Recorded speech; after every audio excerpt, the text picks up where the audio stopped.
세계 어느 곳이나 유명 관광지를 가보면 바위나 기둥 등에 사람의 이름들이 적혀 있는 것을 흔하게 볼 수 있습니다. 인간에게는 자기 이름이나 흔적을 영원히 남기고 싶어하는 집요한 갈망이 있습니다. 이것은 영혼을 사모하는 본능적인 몸짓입니다. 하나님은 인간을 창조하실 때 다른 피조물과 달리 하나님의 형상대로 창조하셨습니다. 하나님은 자신의 형상을 사람에게 심어 놓으심으로 서로 영원히 교제할 수 있게 하셨습니다. 하나님은 우리 인간을 자신의 형상으로 만드실 때 자신의 숨결, 즉 영을 불어넣어 주셨습니다. 인간에게는 영이 있습니다. 그렇기 때문에 인간은 영혼을 사모하는 마음을 가지고 있습니다. 바울에 의하면 그것은 하나님을 알만한 것입니다. 신학자들은 이것을 인간이 가지고 있는 종교성이라고 표현했습니다. 우리의 육은 죽으면 썩어지고 사라져 버리지만 영은 죽지 않는 영원한 존재입니다. 인간은 영이 있기 때문에 영원히 살 수 있고 또 영원히 살고 싶어 합니다. 하나님은 인간에게 영원히 살고 싶어하는 마음을 본능으로 주입하셨습니다. 그러므로 사람들이 오래 살고 싶어 하는 것은 너무나도 당연한 것입니다.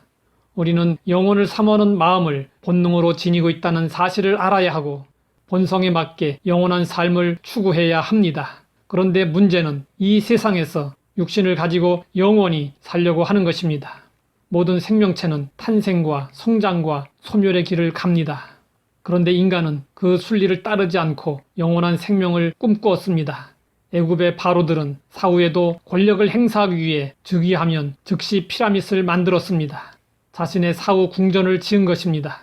진시 황제는 평생 늙지도 죽지도 않는 약을 간절히 원했습니다. 그는 수천 명의 사람들을 동원해서 불로초를 구하도록 했습니다. 그러나 진시 황제는 49세에 죽고 말았습니다. 성경은 영혼과 영혼을 일치시키고 있습니다.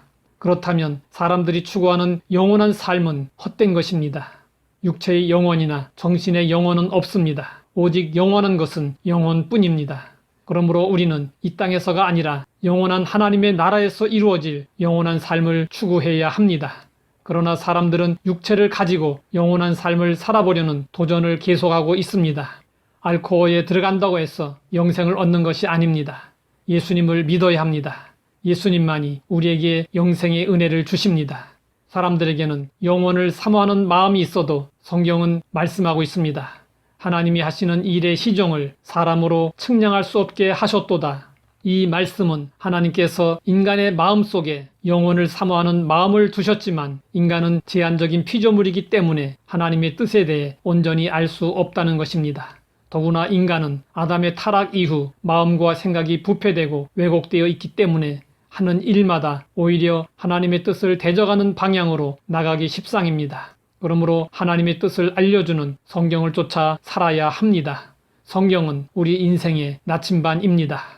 성경의 가르침을 따를 때 우리는 생의 방향을 똑바로 잡을 수 있고 하나님의 뜻에 어긋나지 않는 삶을 살 수 있습니다.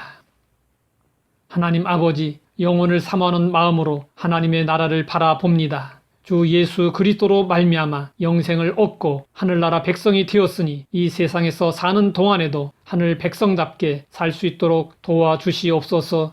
예수님의 이름으로 기도드립니다.